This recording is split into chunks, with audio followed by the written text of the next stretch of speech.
You know, the law of non-resistance is a law that 9 out of 10 people violate. And because they do, they cause themselves a lot of problems. It's a pretty well-balanced individual that understands how to live in harmony and not let this get to them. The law of non-resistance. Think of this for a moment. When you go to do anything that's out of the box, where you're really going where you've never been before, you're going to meet with resistance. As a matter of fact, if you don't meet with resistance, you're probably going in the wrong direction. You're not going ahead. You're either going sideways or backwards. Resistance is a signal that you're moving into a new area. However, whatever you resist persists. And what we're suggesting here is that you do not resist the resistance. Now that sounds like a bit of a mouthful, but understand this. You and I are programmed to resist resistance. That's part of our animalistic nature, fight or flight. What we want to do is master this.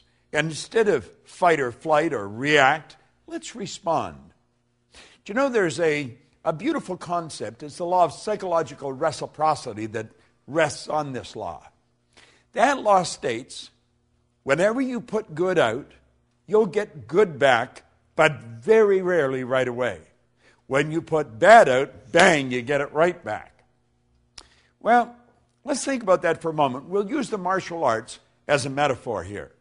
Karate is a very hard form of martial arts. You whack me, I whack you. You kick me, I kick you.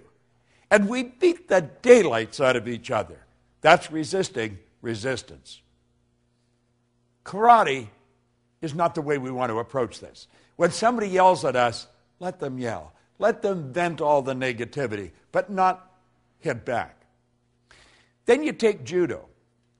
Judo is where you take the strength of the other person's shot and put them down. You don't win much doing that. It's reported that Sir Winston Churchill was a master at psychological judo. One time, Bessie Braddock, who had been a member of Parliament for Liverpool, said, Sir Winston, you're drunk and disgusting. He said, yes, madam, I am. And he said, you're ignorant. You're ugly. But he said, tomorrow morning, I'm going to be sober. You see, what did he do? He win the battle and lose the war. Lady Esther one time said to him, Sir Winston, if I was your wife, I'd put arsenic in your coffee. He said, madam, if I was your husband, I would drink it. Resisted.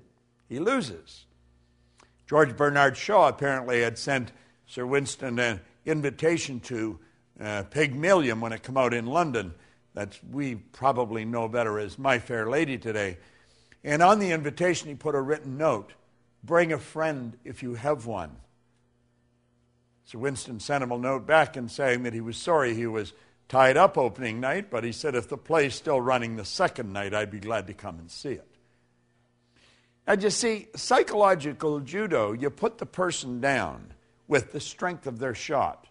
You win the battle, but you'll lose the war. Now, there's another way to do it, the non-resistant way. It's called aikido. That's where you take a shot at me, I duck and let it keep on going. I take it and I duck and keep. You kick, I duck and keep on, let it keep on going. I do not let you touch me.